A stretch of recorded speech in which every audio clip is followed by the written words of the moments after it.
Hello friends, मैं निधि एक बार फिर आपके लिए एक हेल्पफुल वीडियो लेकर आ गई हूँ।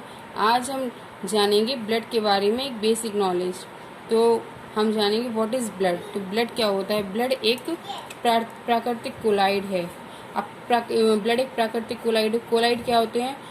तो कोलाइड वह होते हैं, जैसे हमने मान लिया कि हम एक कोई कपड़े में से अगर हम ब्लड को छानेंगे तो वो पूरी तरह नहीं छनेगा, उसके कुछ क्रिस्टल या पार्टिकल कपड़े के ऊपर रह जाते हैं।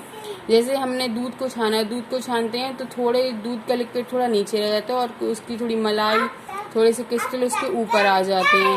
तो और जैसे दही को छानेंगे तो दही के भी थोड़ा पानी नीचे रहता है, ऊपर उसकी थोड़ा गाढ़ा कुछ पदार्थ उसके ऊपर रह जाते हैं।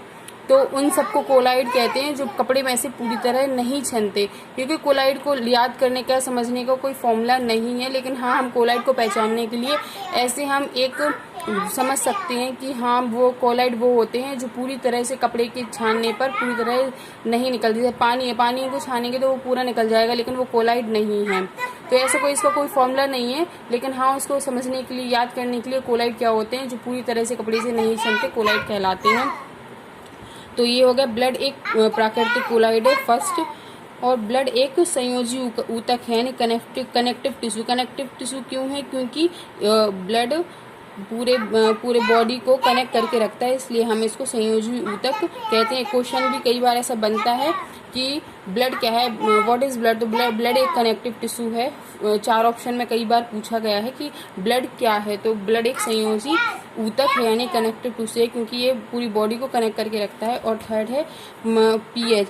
ब्लड का पीएच कितना होता है? 7.4। पीएच यानी पावर ऑफ हाइड्रोजन। एक ये स्केल होती है, तो बीच में 7 होता है, तो 7 के हम लोग ऊपर चले जाएंगे तो इस साइड सारे अम्लीय होते हैं, और 7 के नीचे आ जाएंगे तो ये सब क्षारीय होते हैं। तो चूंकि पीएच, ब्लड का पीएच 7.4 यानी 7+ है ना, तो हम इसको क्षारीय यानी बेस मानेंगे, क्षारीय मानेंगे। अगर ये 7 के ऊपर होता तो हम इसे अम्लीय मानते हैं। ये स्केल होता है पावर ऑफ हाइड्रोजन का स्केल। अगर 7 हो तो यानी उदासीन है, न्यूट्रल, कोई इस पे चार्ज नहीं है। तो 7 के ऊपर जाएंगे तो अम्लीय, 7 के नीचे आएंगे तो क्षारीय। तो पीएच 7+ है तो क्या होगा? ये क्षारीय होगा, यानी।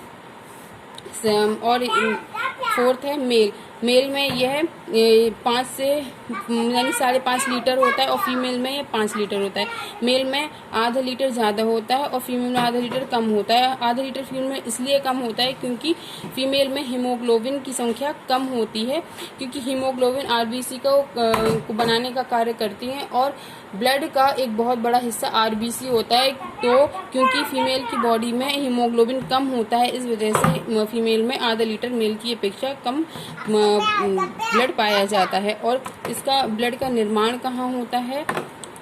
ह्यूमंस में तो होता है, यानी नॉर्मल जो इंसान है उनमें होता है बोन मैरो में। जैसे हम कोई हड्डी को तोड़ते हैं तो एक खोखली संरचना होती है, उसमें एक जालीदार रेडिश कलर का दिखाई देता है, उसको बोन मैरो बोलते हैं। उसके अंदर ब्लड का निर्माण होता है।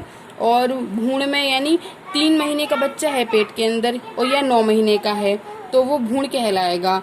अगर बाहर आने के बाद वो बच्चा कहलाएगा। पेट के अंदर बच्चा चाहे 3 महीने का हो, 6 महीने का हो या 9 महीने का हो, उसे हम भ्रूण ही बोलेंगे। भ्रूण को इंग्लिश में एम्ब्रियो बोलते हैं। तो उसमें ब्लड का निर्माण लीवर के अंदर होता है, लीवर में। लेकिन अगर वो पेट के बाहर आ गया है तो वो उसका निर्माण होगा बोन मैरो में, यानी अस्थि मज्जा में होगा। तो ये था ब्लड के ऊपर बेसिक नॉलेज।